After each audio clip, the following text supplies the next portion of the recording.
Hello and welcome to a discussion video. Today I'm going to be talking about 5 ideas from different Blizzard games that I think could be implemented in World of Warcraft to change things up and make them interesting.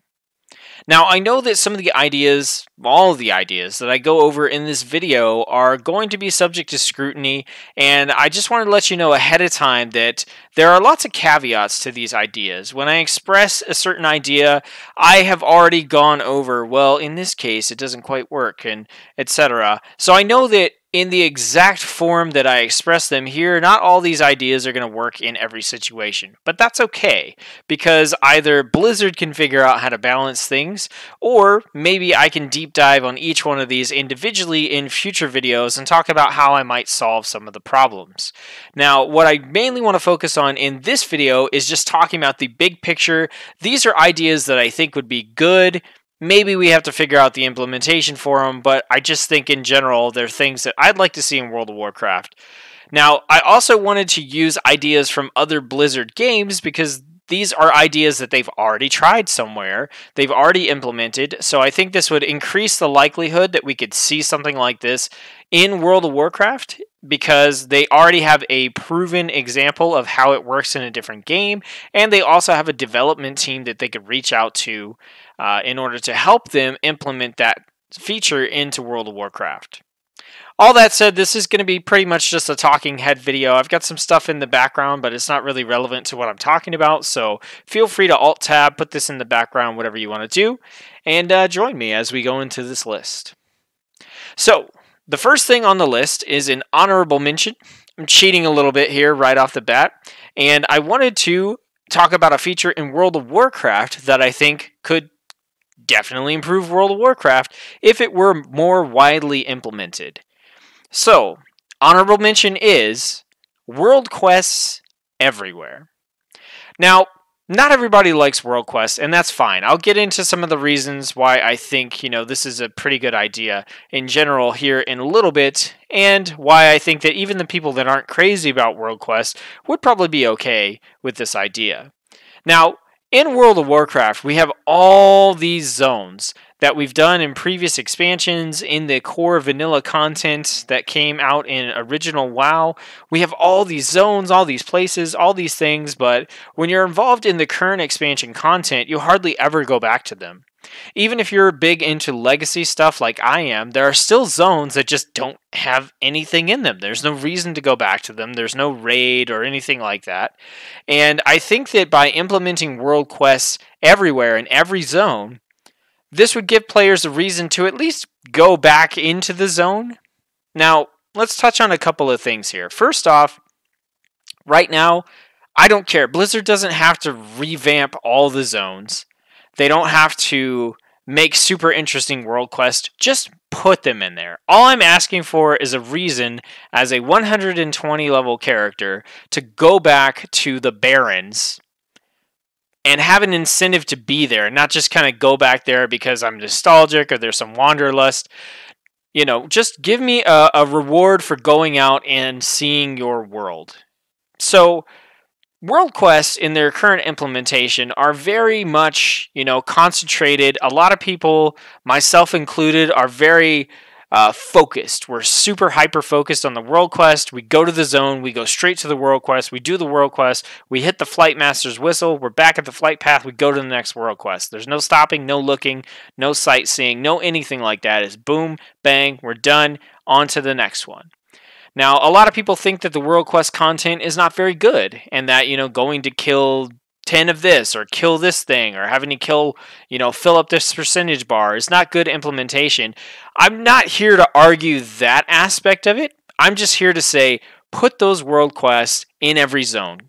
I wanted to ask, think to yourself, when's the last time that you've been to any of these zones? We've got Desolace. Let's try Eastern Plaguelands. How about Zangarmarsh in Original Outlands? What about, Sholazar Basin in Northrend? Or the Grizzly Hills in Northrend? What's the last time you went back to the Jade Forest in Mist of Pandaria? How about any of the zones in Warlords of Draenor? We have all this space, all this world that's out there with no real incentive to go back to those places. Myself, as a collector of transmogs and things like that, I go back to the zones that have the raids in them, and I'm going there just for the raid, but along the way of traveling to the raid, I still see the zone, and it gets me curious. It makes me think, maybe I want to come back here and finish up this quest line that I never did. And I think that World Quest could be the same thing. They give you a reason to randomly go back to Desolus, where maybe you haven't been there in years because there's like nothing there, and just see the zone again. What about Thousand Needles? You know, there are all these zones that just get no use as we continue to progress further and further into the storyline of WoW, and I think that just that little incentive would help. Now, I do have a lot of ideas for how they could offer World Quest rewards that would actually be engaging and interesting to players, but I'm going to save those for another video so this one doesn't run on too long. Okay, so let's get to the actual list. Coming in at number 5 is an idea from Hearthstone. And this is at number 5 because I think it's the least likely to get implemented, and also kind of the farthest stretch in terms of what might actually happen. Hearthstone has a system called Fireside Gatherings. Fireside Gatherings basically encourage people to come together in real life and to play games together, to meet with each other, to see the person playing the game face to face. There are special game modes that you can only do at Fireside Gatherings. Sometimes they have collectibles and things like that. Now, I have a lot of problems with the Fireside Gathering system, the way it's implemented in Hearthstone, but I think at its heart, it's a good idea. And I think that bringing something like this into World of Warcraft is potentially a good way to spice up the game and make it more interesting.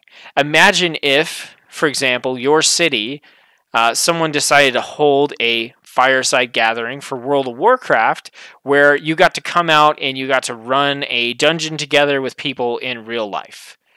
You got to talk with them, no voice comms, no voice chat. You're just actually talking to each other, sitting in, a cafe or something, having a beer, having a coffee, and, trying to down a Mythic 3 Waycrest Manor or something, and getting to hear everybody shout and yell and swear, and I need another beer, and, that kind of stuff. I think that interaction would be really neat, really interesting. I think it's probably the hardest thing on this list to implement, and to implement well. I don't think that Hearthstone does it as well as I would like them to, but I like the concept. I like the idea. So it's number 5. And at number 4, this is an idea that comes from StarCraft.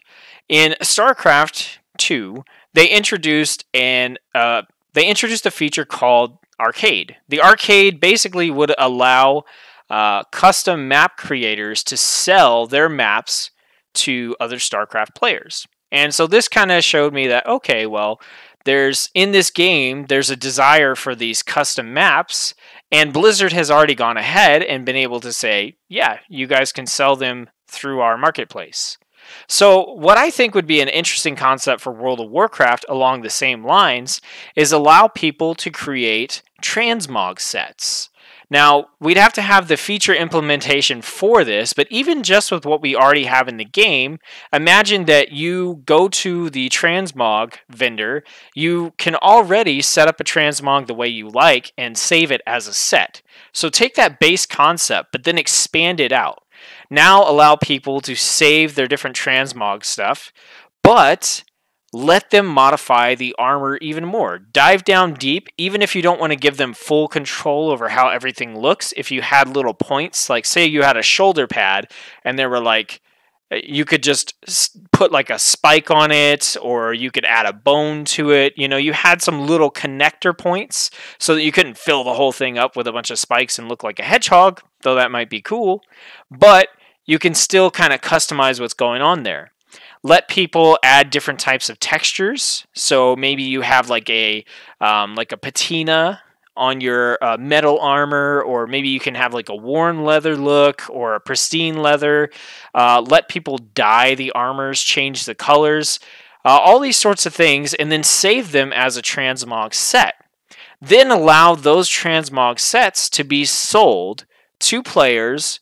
If you want to use a system like the WoW token, where you effectively have a currency that is equivalent to real-life cash that you can, work into the economy that way, that's cool. If you want them to be purely up for gold, if you want people to be able to earn transmog tokens through doing other content in the game that they can then exchange for these transmog sets, the creator can set the price, and then those transmog tokens are worth, you can just change them in for gold or something at a vendor like that. The actual economy of it is, something that really has to be looked at. But the way you take this a step further is you incorporate the crafting professions into it as well. So say you're making a transmog that you want to sell, and it's this cool beefed up warrior plate armor.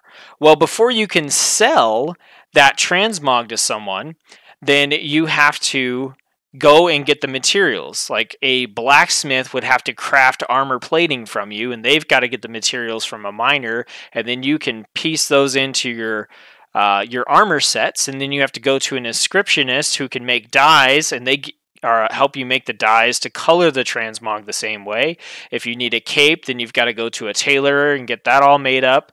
And in this way, you can incorporate the majority of the professions into this system where not only are you creating an economy of player-sold items or traded items or however it works, but you're also giving a tie-in for the professions to an activity that isn't directly related to progression. So you no longer have to worry about, well, are the profession pants, are they good enough to use, or are they just garbage? Am I going to be able to make money selling these, or am I not? You're tying like, well, if you want to make these awesome transmogs for people, then you need the materials from the professions, and that's how they make their money, is they sell to these transmog things. And the awesome thing about transmog is it's not tied to item levels. So if you want this cool helmet that looks like a dragon skull, it doesn't matter whether you're level 80 or level 120 or level 400 or whatever. Like, a cool looking dragon skull helmet is a cool looking dragon skull helmet regardless of what level you are. And now the professions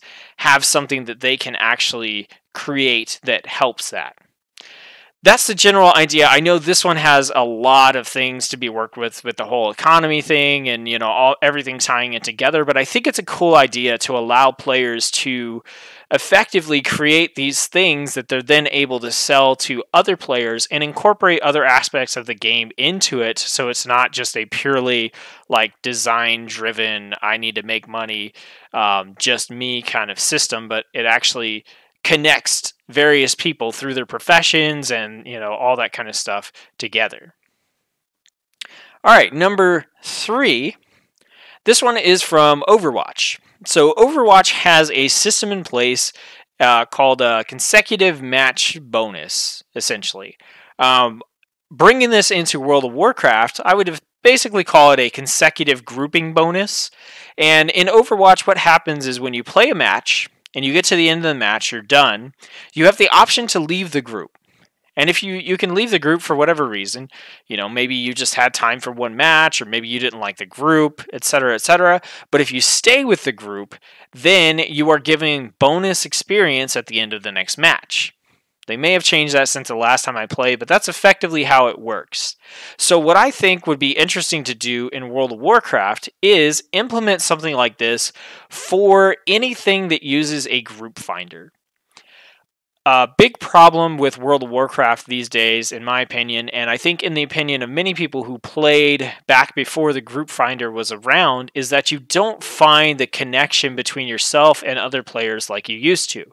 You used to have to sit around in a city and say, looking for member, Ragefire Chasm, looking for healer for Razorfang Crawl, looking for tank for Zul'Farrak. You had to constantly just put messages in the chat. You had to wait for someone to whisper you. You had to add them to your group. Everybody had to go out to the dungeon and meet up. And because of all the work that you put into creating that party and getting that group together, it really meant something when you found good people. When you found a good tank or a good healer or good DPS or just people who would talk to you and in party chats, and it was a pleasant conversation to have while you were doing whatever activity you were doing. That really helped to build community and to kind of bolster that spirit of camaraderie when you're playing the game. Nowadays, with the Looking for Group tool, which I think is fantastic in what it does mechanically. I think being able to connect people who, I've played with people I never would have connected with without the looking for group tool. So I don't think it's pure evil by any means, but there is a loss of connection, because when you're getting into that looking for group tool and you're hitting that button, well, you're just getting queued up with random people. They could be from a different server, they could speak a different language, who knows? You never know. And so what I find happens with myself and many others is you get into a dungeon, you run the dungeon, nobody's talking. I've had times where I've typed something in chat and just nobody responded for the entirety of the whole dungeon. We get to the end of the dungeon and everybody just like instantly leaves the group and goes about whatever they were doing. And the thing is, some of those people are going to queue up for dungeons again. So what I used to do back before the group finder tool was there, is we would get to the end of the dungeon and we would just queue for another one. Or we would go to another one and we'd say, hey, who wants to stick around? We're going to keep running these dungeons. And if someone had to go, they had to go. But if someone wanted to stay, then we continued on as a group. So what I think would be interesting to do with the looking for group tool, because I don't think it's going away, is do this consecutive grouping bonus. So you hit the looking for group tool, whether it's for, a dungeon, a PvP match, a warfront, an island expedition, hell, even a LFR. And once you get into the group, you get to the end of the dungeon, you beat it, then you're given the option to leave. And if you want to leave, you leave. You just cut ties. I had time for one dungeon tonight, guys. I'm out of here. Or I didn't like the group I was in. I'm out of here. But you can choose to re-queue with the same group. And if you do so, then you get some sort of a bonus. Maybe if you're leveling, you can get bonus experience. If you're at max level, you can get bonus reputation or a guaranteed item drop from the final boss of the next dungeon. There's all kinds of things you could do to incentivize people here. But what I think this might help to create is, instead of getting to the end of the dungeon and everybody just leaving, going their own way, re-queuing, for a dungeon independently, if you can stick with the same group because you're getting a bonus, then maybe, and it's a big maybe, but maybe you'll want to talk to the people. Maybe you'll want to coordinate a little bit better with the tank and the healer, not just because you have to be with them for several dungeons, but because if you do so, you'll be more efficient. You can get through dungeons faster, you can rack up bonuses faster, you can get those rewards faster. The whole thing here is to try to incentivize communication. And I think that communication is where you can spawn friendships and things from in World of Warcraft and any MMO. So if this is a way to incentivize that and encourage communication between players who want to form this nice solid group that's going to keep chaining whatever this activity is for a little while, then maybe out of that communication you add someone to a friends list, you find a good tank, and you say, hey, yeah, if we get together, we can really get these bonuses. Because here's the thing.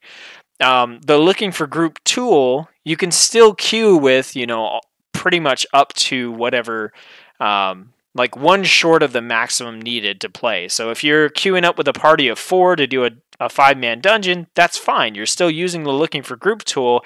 And at that point, your 4-man team is just trying to get connected with, another person for the 5-man and carry them through. So I think that this would be a interesting thing to implement and at least experiment with and try. It's something that I certainly would enjoy. I play random classes, random specializations all the time. I'd love to hit the LFG button, go into a dungeon, and, not only play with the same people in the next dungeon, but have the chance to talk to them, maybe help them, or, give them some feedback about how to play the game, or just find someone who's really good who can be a friend for future activities that I do. Okay, so number 2. This one comes from Diablo. Now, there's some ideas from Diablo that are already kind of implemented in World of Warcraft. The Mythic Keystone system is a lot like rifting in Diablo, and if you don't know what that is, it's not a big deal. But the idea that I wanted to bring over from Diablo is the Paragon system. Now, in Diablo, what happens is when your character hits max level, they continue to gain experience. And every time they would level up, they instead gain a Paragon level. Every time you gain a Paragon level, you gain a Paragon point. These points can be placed into different stats, essentially. So what happens is there are 4 categories of stats, and when you, I'm going to try to do this visually here. There are 4 categories of stats. When you get your first Paragon point, you can put that point into the first category, which has like 4 options. Then you get your second point, that can go in the second category, your third point, and your fourth point. Then after you've put a point into all of those different categories, your next point loops back around and you could put it into the first point. So it actually takes you 5 Paragon levels to put 2 points in your first category of stats. Now the stats in here are things like plus to your main stat, plus to gold find, or resistances, or movement speed. Some of these stats do have caps. So for example, maybe you're only able to put 20 points into movement speed to give yourself a plus 20% movement speed bonus, and then after that you can't put any more points into that stat, but you can continue to put points into your other stats within a category. Now essentially what this does is it gives you a reason to keep playing with your max level characters while still feeling like you're earning something, you're earning some progression.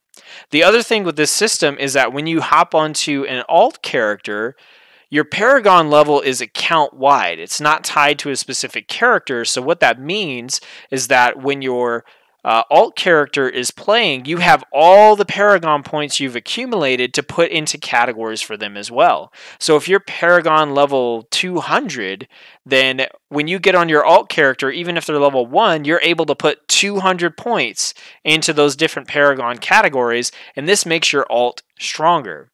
So my suggestion, my idea here is bring that system over to World of Warcraft, and essentially once you hit level 100 and you're no longer getting any more talent points, because we know talent points, the last one right now is at level 100, well after you hit level 100, it feels like the levels after that are really hollow and really empty, and you don't get anything for reaching those levels. It's like an arbitrary number that Blizzard put out there for you to reach, just for the heck of it. When I was leveling in BFA on my first character, I hit level 114 and I went, why? Like, why did I hit level 114? I'm just chasing this arbitrary number.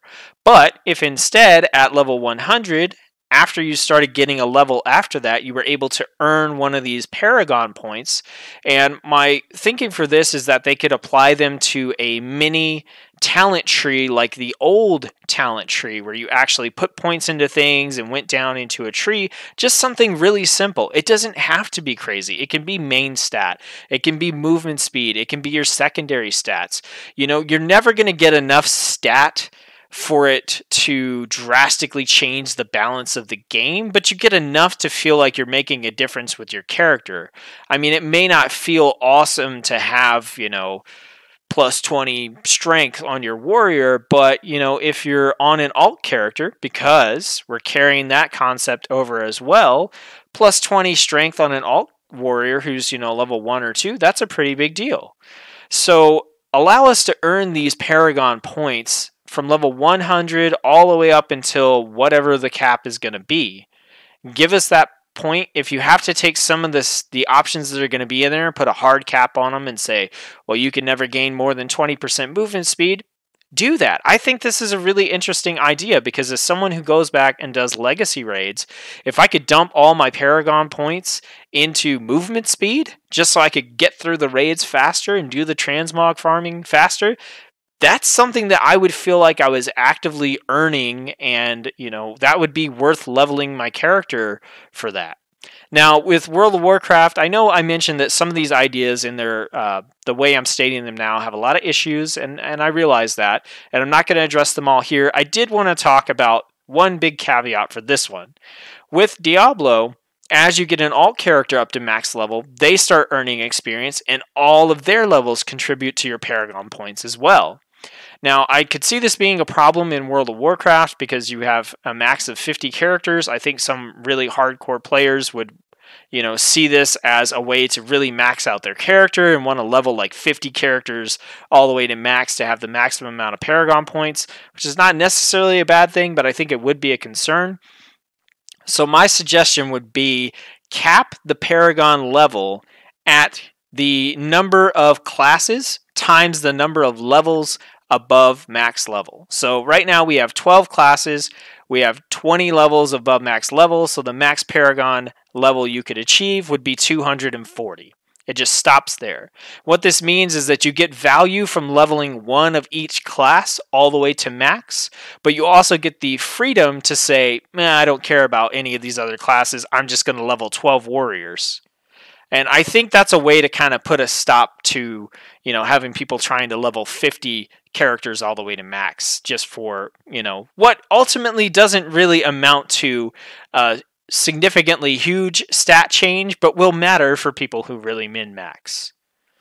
So that's the idea from Diablo, the Paragon system. My final idea here that I think could really help change up and spice up World of Warcraft comes from Heroes of the Storm. And this is actually something that's done in multiple Blizzard games, and it's kind of done in WoW a little bit. And that is the Brawl. In Heroes of the Storm, they have a weekly Brawl. It's a game mode that you can play where all the rules are out the window. They can do anything they want to change things, anything they want to make things interesting or unique. They can be hard, easy, it doesn't matter. Basically, it's a no-holds-barred type of game mode for you to experience things that you could never experience in the standard game. In World of Warcraft, they have PvP brawls, which kind of sometimes change up the rules or maybe have different objectives, but I'm talking about going more extreme than that. We also have mythic dungeons in World of Warcraft, which do change up things as well. They add affixes to the different creatures in the dungeon, but they usually are affecting the creatures themselves and not the players. So this is different than those two.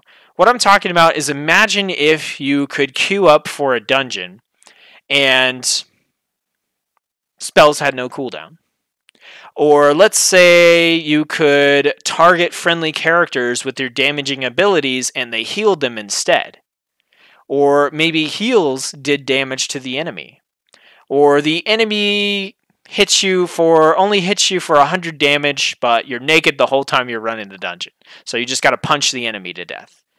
All these kinds of wacky, weird, crazy ideas that can be put into these brawls and just give players an outlet to do something crazy that they've never been able to do in the game before. You're running a dungeon and everyone has plus 300% movement speed. Or, there's so many things that you can do. Those are just some simple examples that I thought up today and yesterday. But there's so many things out there. You can fight in the dungeon while you're mounted, or hey, everybody gets a motorcycle with a machine gun on the front. There's so many wacky things you could do if you just said, this is a brawl, there's no rules applied, we're going to do anything and everything we want, and just change things up for the player. Hearthstone does this in their Tavern Brawl, Overwatch does this in their arcade modes, Heroes of the Storm does it in their weekly brawls. This is something that gets done in many Blizzard games, and I would love to see it implemented in a PvE fashion in World of Warcraft. Alright guys, those are my ideas. Those are the things that I think could really change up World of Warcraft that are already implemented in other Blizzard games. I just wanted to state that, a lot of the examples given were PvE-oriented, dungeon-style examples, and that's just because that's the majority of what I play. Hopefully these ideas are broad spectrum enough that whatever you really enjoy doing, you could think of some applications for it as well. So if you love PvP, hopefully you can think of the stuff that I just talked about in the brawls and see how maybe that could be applied there. So just keep that in mind. My perspective is one of someone who plays a lot of alts, does a lot of PvE, really likes doing dungeons, and really likes collecting transmogs and stuff. So let me know what you think of these ideas in the comments below. Obviously, there are some flaws and things like that in the ideas. I kind of already said that, I understand that, but put them in the comments anyway, because maybe we can work through them, work them out. And if, in the future I do a video on each one of these individual items, we can tackle some of those issues that may come up. If you've got some other ideas that you think are worth talking about, or you just want me to ponder on and maybe put out another video talking about some of these ideas, throw those in the comments section below as well. This is a discussion video post. I think this is a pretty cool topic. I'm really excited to talk to you about it. And yeah. Alright, so that's it. If you like the video, throw me a like. Check out my other videos if you think it's worth it. Subscribe. I hope you're having a great time in World of Warcraft, or whatever game you're playing. And until next time, I'll see you. Wait. That's not my usual exit. Until next time. No, I don't say until next time. I say, I'll see you on the next video. Bye, everyone.